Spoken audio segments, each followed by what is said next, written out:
Joseph Sheridan Fanu. Carmilla. Part 3. Chapter 11. The Story. "With all my heart," said the general with an effort, and after a short pause in which to arrange his subject, he commenced one of the strangest narratives I ever heard. "My dear child was looking forward with great pleasure to the visit you had been so good as to arrange for her to your charming daughter." Here he made me a gallant but melancholy bow. "In the meantime, we had an invitation to my old friend, the Count Karlsfeld, whose Schloss is about 6 leagues to the other side of Karnstein. It was to attend the series of fêtes which, you remember, were given by him in honor of his illustrious visitor, the Grand Duke Charles." "Yes, and very splendid, I believe they were," said my father. "Princely, but then his hospitalities are quite regal. He has Aladdin's lamp. The night from which my sorrow dates was devoted to a magnificent masquerade. The grounds were thrown open, the trees hung with colored lamps. There was such a display of fireworks as Paris itself had never witnessed. And such music, music, you know, is my weakness, such ravishing music. The finest instrumental band, perhaps in the world, and the finest singers who could be collected from all the great operas in Europe. As you wandered through these fantastically illuminated grounds, the moonlighted chateau throwing a rosy light from its long rows of windows, you would suddenly hear these ravishing voices stealing from the silence of some grove, or rising from boats upon the lake. I felt myself, as I looked and listened, carried back into the romance and poetry of my early youth. When the fireworks were ended and the ball beginning, we returned to the noble suite of rooms that were thrown open to the dancers. A masked ball, you know, is a beautiful sight, but so brilliant a spectacle of the kind I never saw before. It was a very aristocratic assembly. I was myself almost the only nobody present. My dear child was looking quite beautiful. She wore no mask. Her excitement and delight added an unspeakable charm to her features, always lovely. I remarked a young lady, dressed magnificently, but wearing a mask, who appeared to me to be observing my ward with extraordinary interest. I had seen her earlier in the evening in the great hall and again, for a few minutes, walking near us on the terrace under the castle windows, similarly employed. A lady also masked, richly and gravely dressed, and with a stately air, like a person of rank, accompanied her as a chaperone. Had the young lady not worn a mask, I could, of course, have been much more certain upon the question whether she was really watching my poor darling. I am now well assured that she was. We were now in one of the salons. My poor dear child had been dancing, and was resting a little in one of the chairs near the door. I was standing near. The 2 ladies I have mentioned had approached, and the younger took the chair next my ward, while her companion stood beside me and for a little time addressed herself in a low tone to her charge. Availing herself of the privilege of her mask, she turned to me, and in the tone of an old friend, and calling me by my name, opened a conversation with me which piqued my curiosity a good deal. She referred to many scenes where she had met me, at court, and at distinguished houses. She alluded to little incidents which I had long ceased to think of, but which I found had only lain in abeyance in my memory, for they instantly started into life at her touch. I became more and more curious to ascertain who she was every moment. She parried my attempts to discover very adroitly and pleasantly. The knowledge she showed of many passages in my life seemed to me all but unaccountable, and she appeared to take a not unnatural pleasure in foiling my curiosity and in seeing me flounder in my eager perplexity from one conjecture to another. In the meantime, the young lady, whom her mother called by the odd name of Millarca, when she once or twice addressed her, had, with the same ease and grace, got into conversation with my ward. She introduced herself by saying that her mother was a very old acquaintance of mine. She spoke of the agreeable audacity which a mask rendered practicable. She talked like a friend, she admired her dress, and insinuated very prettily her admiration of her beauty. She amused her with laughing criticisms upon the people who crowded the ballroom, and laughed at my poor child's fun. She was very witty and lively when she pleased, and after a time they had grown very good friends, and the young stranger lowered her mask, displaying a remarkably beautiful face. I had never seen it before, neither had my dear child.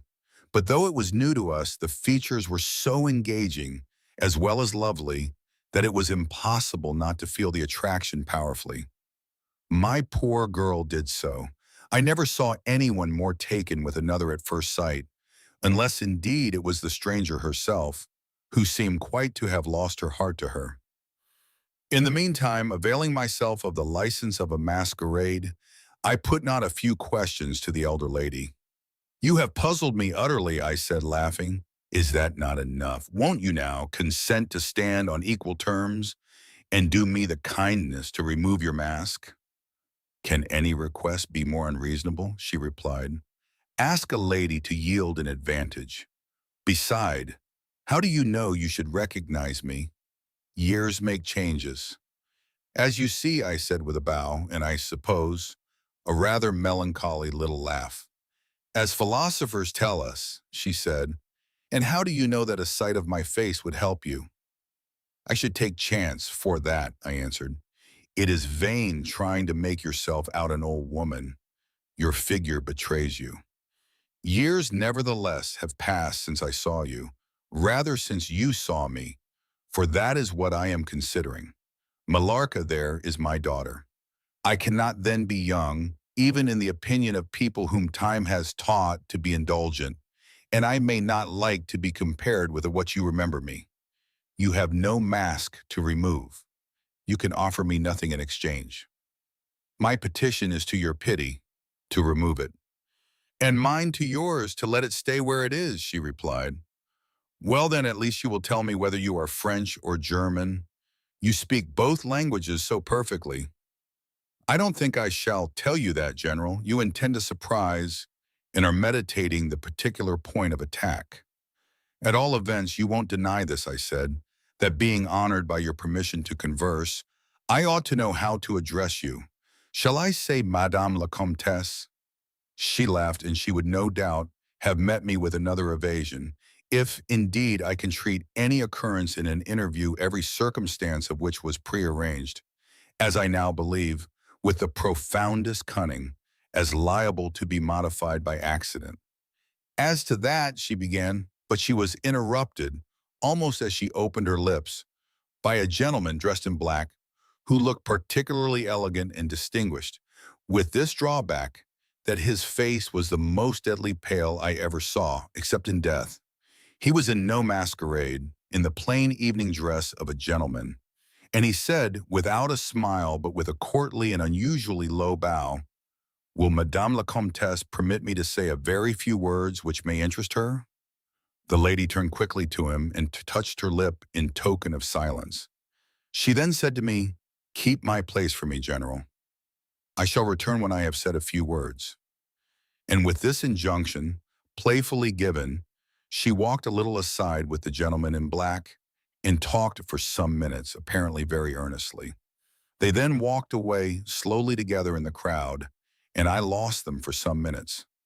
I spent the interval in cudgeling my brains for a conjecture as to the identity of the lady who seemed to remember me so kindly, and I was thinking of turning about and joining in the conversation between my pretty ward and the Countess's daughter, and trying whether by the time she returned, I might not have a surprise in store for her by having her name, title, chateau, and estates at my fingers' ends. But at this moment she returned, accompanied by the pale man in black, who said, "I shall return and inform Madame la Comtesse when her carriage is at the door." He withdrew with a bow. Chapter 12. A Petition. "Then we are to lose Madame la Comtesse, but I hope only for a few hours," I said with a low bow. It may be that only, or it may be a few weeks. It was very unlucky his speaking to me just now as he did. Do you now know me? I assured her I did not. You shall know me, she said, but not at present. We are older and better friends than, perhaps, you suspect. I cannot yet declare myself. I shall in 3 weeks pass your beautiful Schloss, about which I have been making inquiries. I shall then look in upon you for an hour or two and renew a friendship which I never think of without 1,000 pleasant recollections. This moment a piece of news has reached me like a thunderbolt. I must set out now and travel by a devious route, nearly 100 miles, with all the dispatch I can possibly make. My perplexities multiply. I am only deterred by the compulsory reserve I practice as to my name from making a very singular request of you. My poor child has not quite recovered her strength. Her horse fell with her at a hunt which she had ridden out to witness. Her nerves have not yet recovered the shock, and our physician says that she must on no account exert herself for some time to come. We came here, in consequence, by very easy stages, hardly 6 leagues a day. I must now travel day and night on a mission of life and death, a mission the critical and momentous nature of which I shall be able to explain to you when we meet, as I hope we shall in a few weeks, without the necessity of any concealment. She went on to make her petition, and it was in the tone of a person from whom such a request amounted to conferring, rather than seeking a favor. This was only in manner, and as it seemed, quite unconsciously. Then the terms in which it was expressed, nothing could be more deprecatory. It was simply that I would consent to take charge of her daughter during her absence. This was, all things considered, a strange, not to say an audacious request. She in some sort disarmed me by stating and admitting everything that could be urged against it and throwing herself entirely upon my chivalry.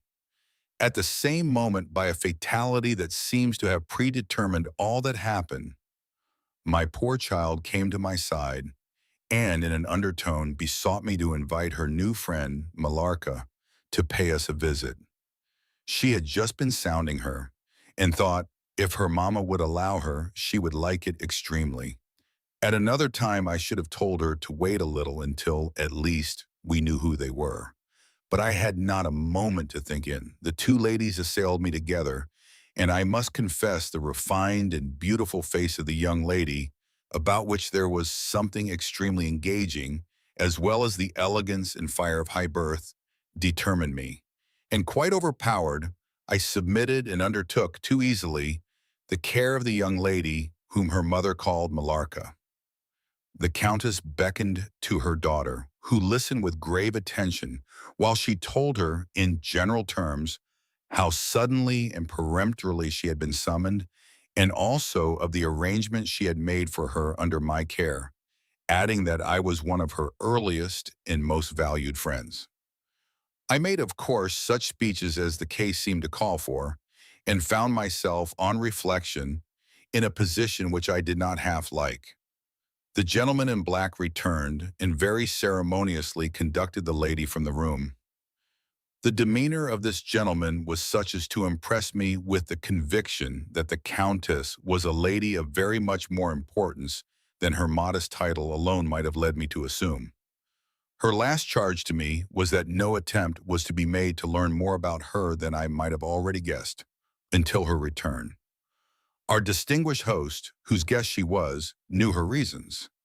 But here, she said, neither I nor my daughter could safely remain for more than a day. I removed my mask imprudently for a moment, about an hour ago, and too late I fancied you saw me. So I resolved to seek an opportunity of talking a little to you. Had I found that you had seen me, I would have thrown myself on your high sense of honor to keep my secret some weeks.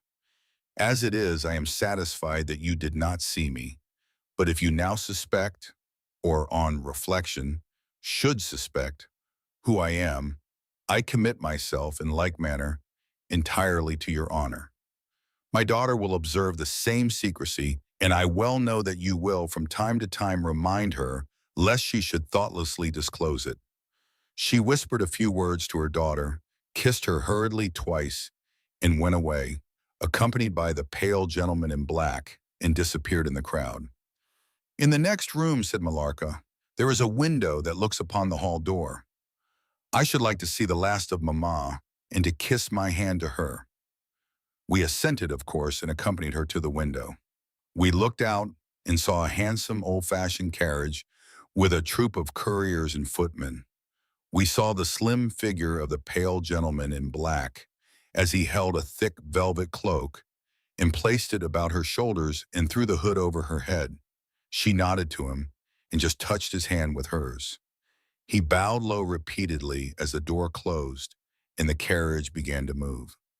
"She is gone," said Malarca with a sigh. "She is gone," I repeated to myself for the first time, in the hurried moments that had elapsed since my consent, reflecting upon the folly of my act. "She did not look up," said the young lady plaintively. "The Countess had taken off her mask, perhaps, and did not care to show her face," I said. "And she could not know that you were in the window." She sighed and looked in my face. She was so beautiful that I relented.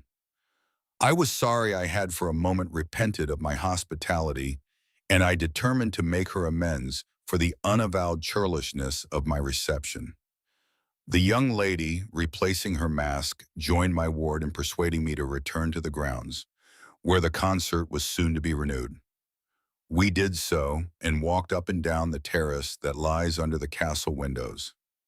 Malarca became very intimate with us and amused us with lively descriptions and stories of most of the great people whom we saw upon the terrace. I liked her more and more every minute. Her gossip, without being ill-natured, was extremely diverting to me, who had been so long out of the great world. I thought what life she would give to our sometimes lonely evenings at home. This ball was not over until the morning sun had almost reached the horizon. It pleased the Grand Duke to dance till then, so loyal people could not go away or think of bed. We had just got through a crowded saloon when my ward asked me what had become of Malarca. I thought she had been by her side, and she fancied she was by mine. The fact was, we had lost her. All my efforts to find her were vain. I feared that she had mistaken, in the confusion of a momentary separation from us, other people for her new friends, and had possibly pursued and lost them in the extensive grounds which were thrown open to us. Now, in its full force, I recognize a new folly in my having undertaken the charge of a young lady without so much as knowing her name, and fettered as I was by promises, of the reasons for imposing which I knew nothing. I could not even point my inquiries by saying that the missing young lady was the daughter of the Countess who had taken her departure a few hours before. Morning broke. It was clear daylight before I gave up my search. It was not till near 2 o'clock next day that we heard anything of my missing charge. At about that time, a servant knocked at my niece's door to say that he had been earnestly requested by a young lady who appeared to be in great distress to make out where she could find the General Baron Spielsdorf and the young lady his daughter, in whose charge she had been left by her mother. There could be no doubt, notwithstanding the slight inaccuracy, that our young friend had turned up, and so she had. Would to heaven we had lost her. She told my poor child a story to account for her having failed to recover us for so long.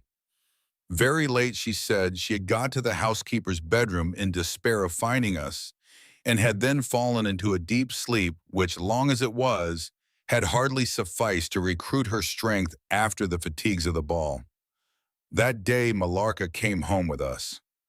I was only too happy, after all, to have secured so charming a companion for my dear girl. Chapter 13. The Woodman. There soon, however, appeared some drawbacks. In the first place, Malarca complained of extreme languor, the weakness that remained after her late illness, and she never emerged from her room till the afternoon was pretty far advanced. In the next place, it was accidentally discovered, although she always locked her door on the inside and never disturbed the key from its place till she admitted the maid to assist at her toilet, that she was undoubtedly sometimes absent from her room in the very early morning, and at various times later in the day, before she wished it to be understood that she was stirring.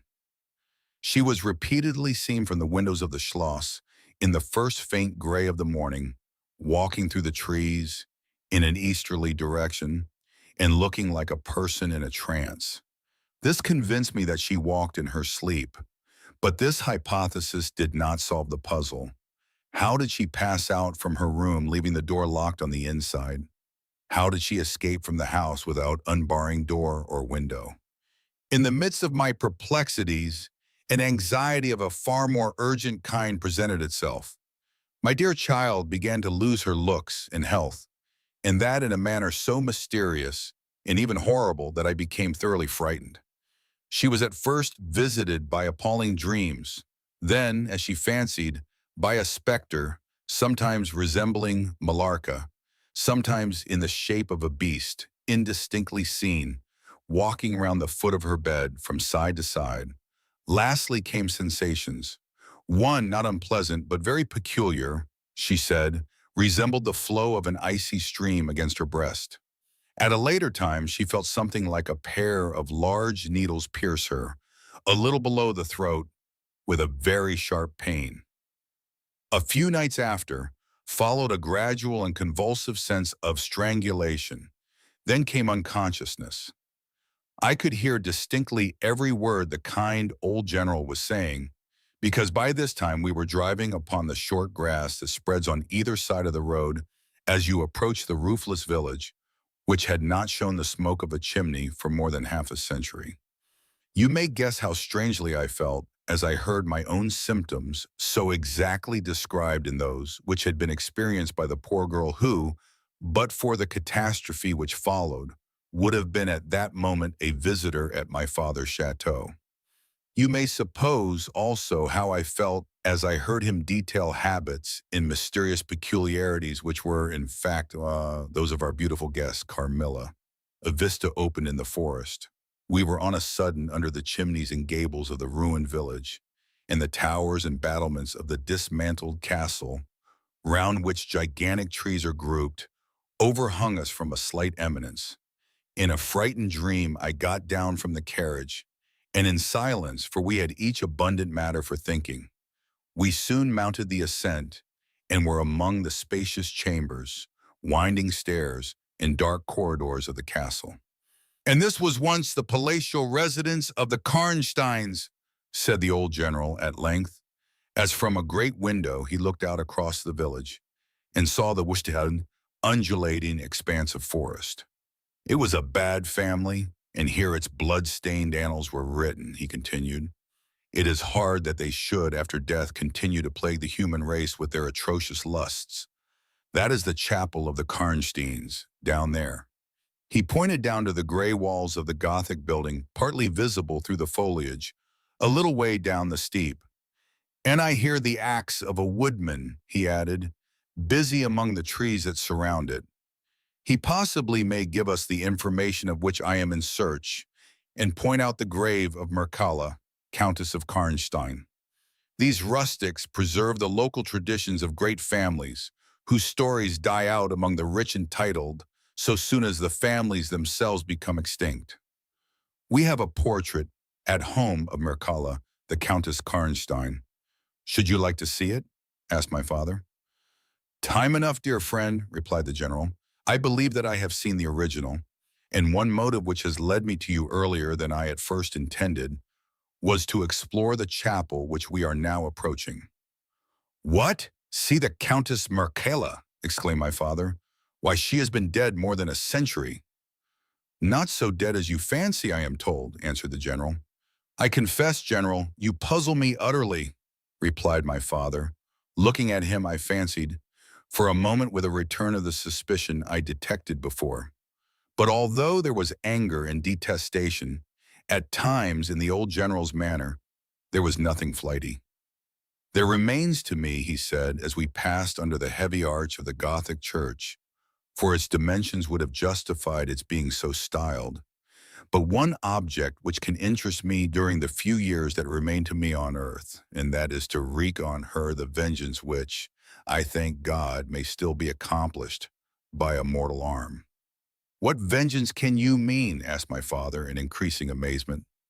"I mean to decapitate the monster," he answered, with a fierce flush and a stamp that echoed mournfully through the hollow ruin, and his clenched hand was at the same moment raised as if it grasped the handle of an axe, while he shook it ferociously in the air.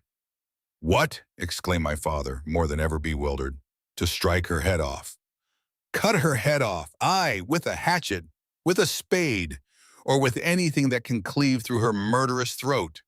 You shall hear," he answered, trembling with rage. And hurrying forward, he said, "That beam will answer for a seat. Your dear child is fatigued. Let her be seated, and I will in a few sentences close my dreadful story." The squared block of wood, which lay on the grass-grown pavement of the chapel, formed a bench on which I was very glad to seat myself, and in the meantime the general called to the woodman, who had been removing some boughs which leaned upon the old walls. An axe in hand, the hardy old fellow stood before us. He could not tell us anything of these monuments.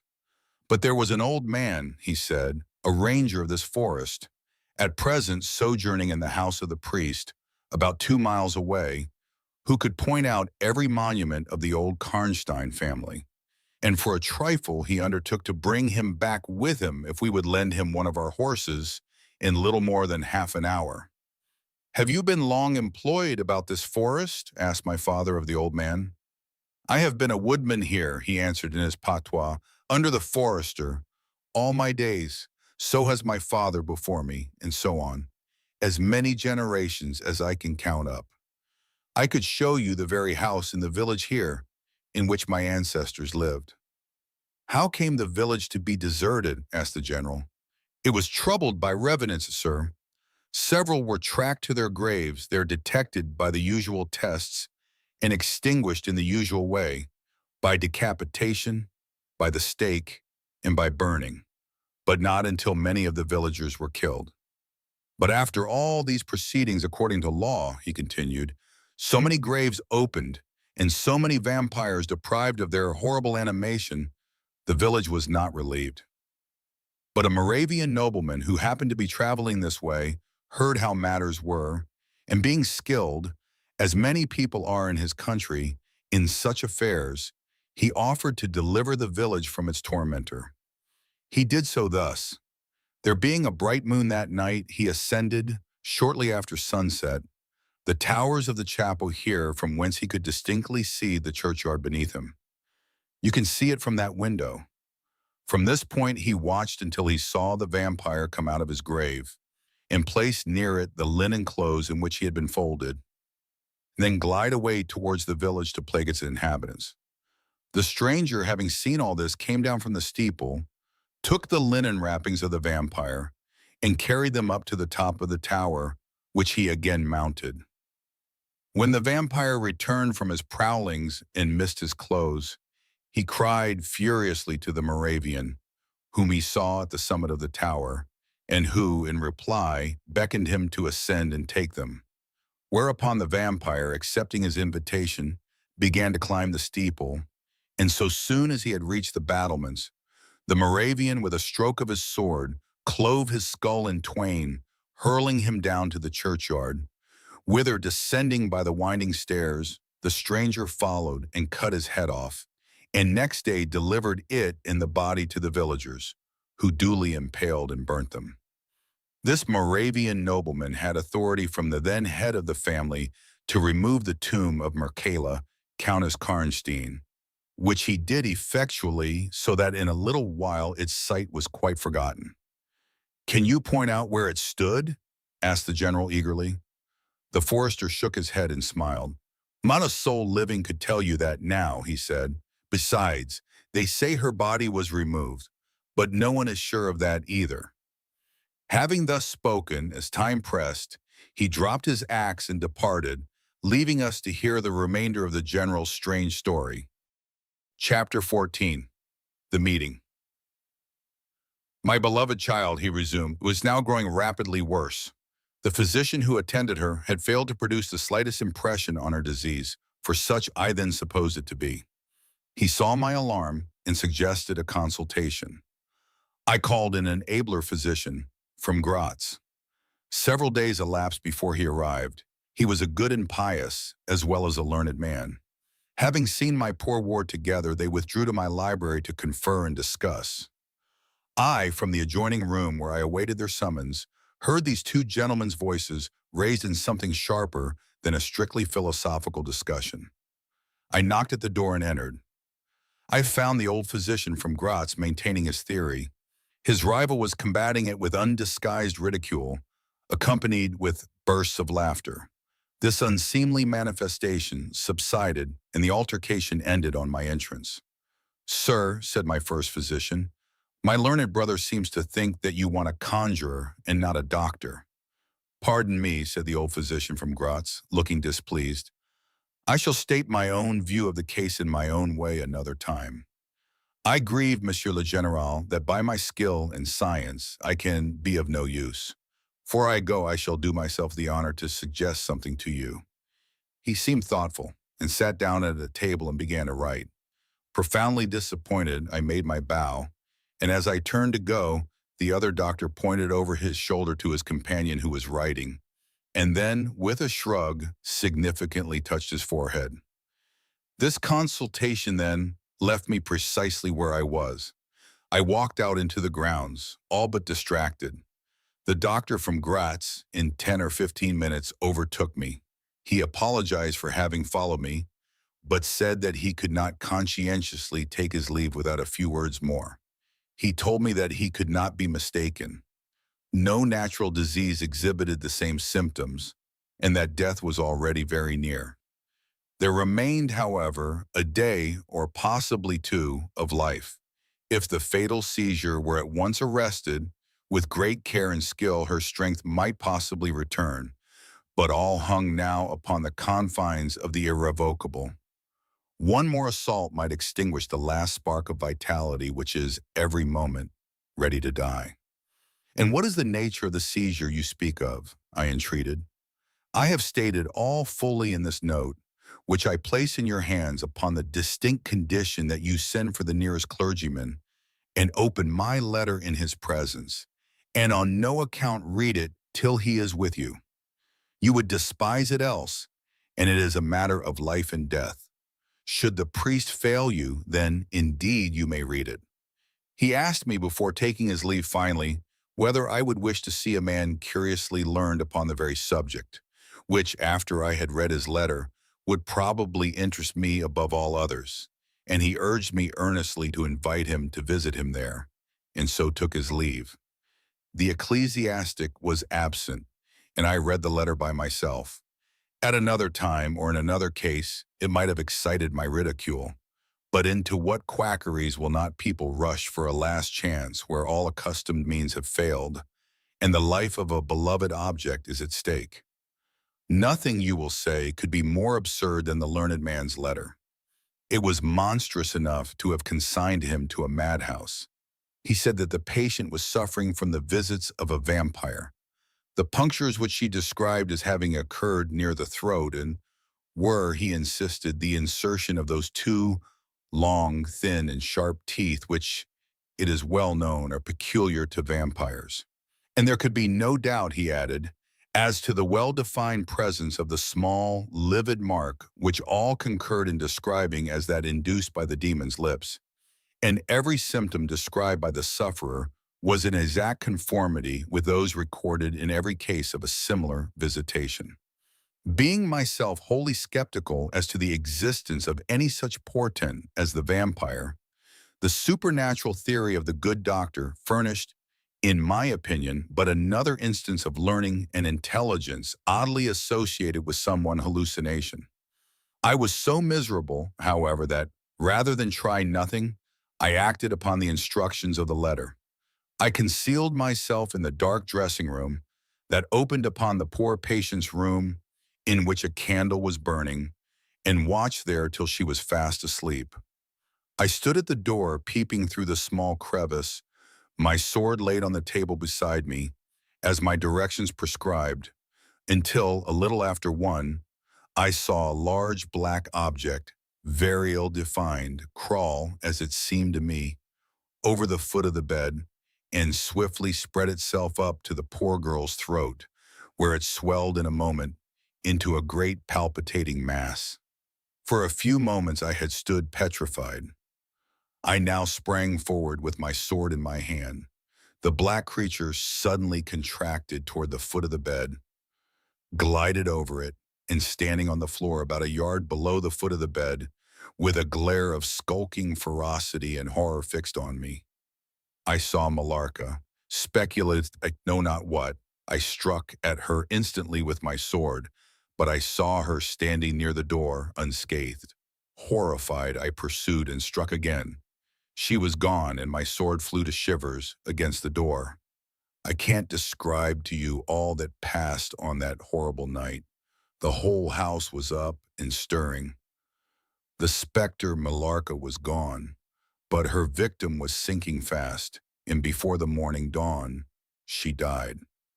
The old general was agitated. We did not speak to him. My father walked to some little distance and began reading the inscriptions on the tombstones. And thus occupied, he strolled into the door of a side chapel to prosecute his researches. The general leaned against the wall, dried his eyes, and sighed heavily. I was relieved on hearing the voices of Carmilla and Madame, who were at that moment approaching. The voices died away. In this solitude, having just listened to so strange a story, connected as it was with the great and titled dead, whose monuments were moldering among the dust and ivy round us, and every incident of which bore so awfully upon my own mysterious case, in this haunted spot, darkened by the towering foliage that rose on every side, dense and high above its noiseless walls, a horror began to steal over me, and my heart sank as I thought that my friends were, after all, not about to enter and disturb this triste and ominous scene. The old general's eyes were fixed on the ground as he leaned with his hand upon the basement of a shattered monument. Under a narrow arched doorway, surmounted by one of those demoniacal grotesques in which the cynical and ghastly fancy of old Gothic carving delights, I saw very gladly the beautiful face and figure of Carmilla enter the shadowy chapel.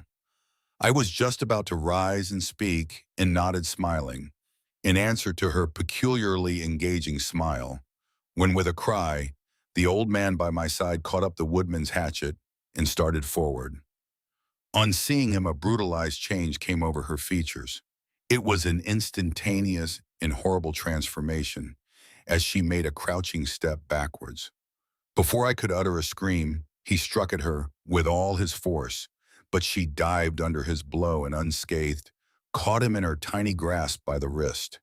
He struggled for a moment to release his arm, but his hand opened, the axe fell to the ground, and the girl was gone.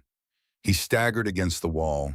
His gray hair stood upon his head, and a moisture shone over his face, as if he were at the point of death.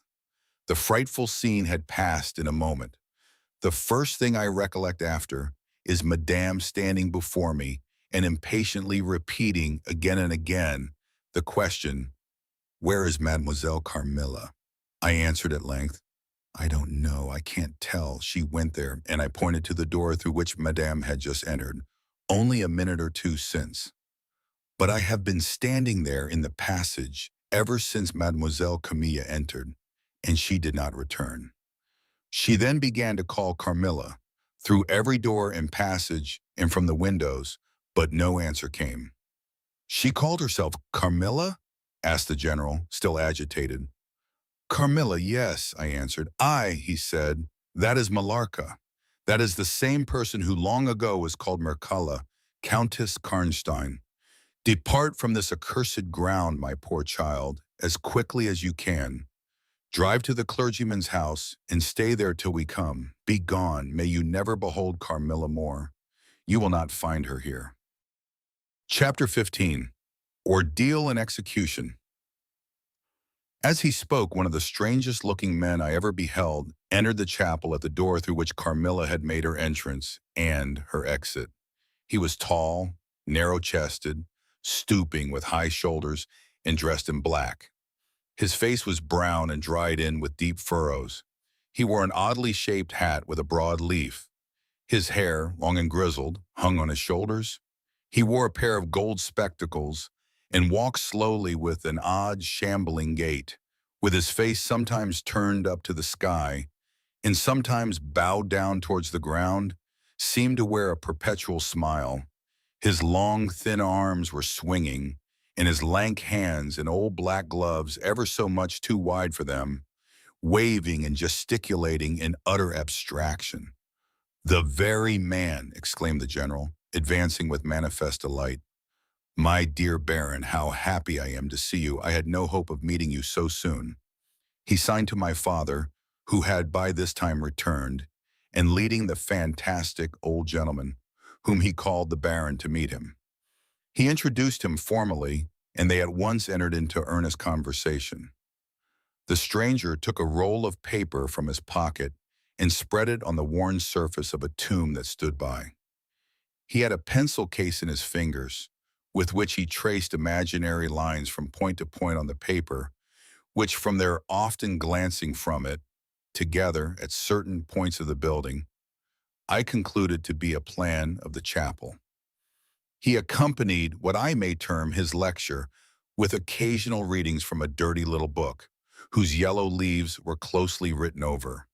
They sauntered together down the side aisle opposite to the spot where I was standing, conversing as they went.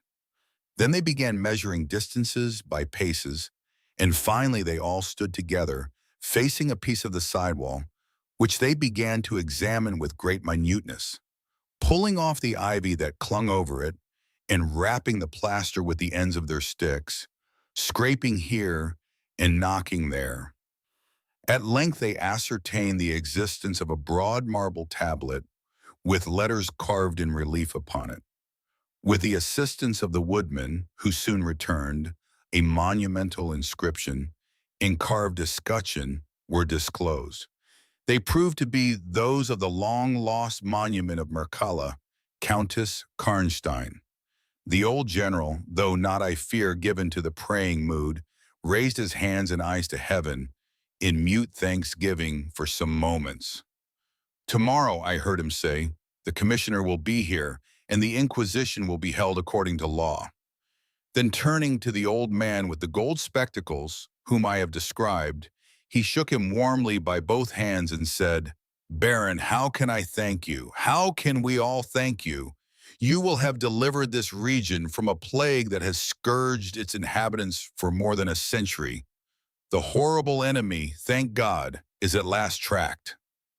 My father led the stranger aside, and the general followed. I know that he had led them out of hearing, that he might relate my case, and I saw them glance often quickly at me as the discussion proceeded. My father came to me, kissed me again and again, and leading me from the chapel, "It is time to return, but before we go home, we must add to our party the good priest, who lives but a little way from this, and persuade him to accompany us to the Schloss." In this quest we were successful, and I was glad, being unspeakably fatigued when we reached home. But my satisfaction was changed to dismay on discovering that there were no tidings of Carmilla. Of the scene that had occurred in the ruined chapel, no explanation was offered to me, and it was clear that it was a secret which my father for the present determined to keep from me. The sinister absence of Carmilla made the remembrance of the scene more horrible to me. The arrangements for the night were singular. 2 servants and Madame were to sit up in my room that night, and the ecclesiastic with my father kept watch in the adjoining dressing room. The priest had performed certain solemn rites that night, the purport of which I did not understand any more than I comprehended the reason of this extraordinary precaution taken for my safety during sleep. I saw all clearly a few days later. The disappearance of Carmilla was followed by the discontinuance of my nightly sufferings. You have heard, no doubt, of the appalling superstition that prevails in Upper and Lower Styria, in Moravia, Silesia, in Turkish Serbia, in Poland, even in Russia. The superstition, so we must call it, of the vampire. If human testimony, taken with every care and solemnity, judicially before commissions innumerable, each consisting of many members, all chosen for integrity and intelligence, and constituting reports more voluminous, perhaps, than exist upon any one other class of cases, is worth anything. It is difficult to deny or even to doubt the existence of such a phenomenon as the vampire. For my part, I have heard no theory by which to explain what I myself have witnessed and experienced, other than that supplied by the ancient and well-attested belief of the country. The next day, the formal proceedings took place in the chapel of Karnstein. The grave of the Countess Mircalla was open, and the general and my father recognized each his perfidious and beautiful guest, in the face now disclosed to view.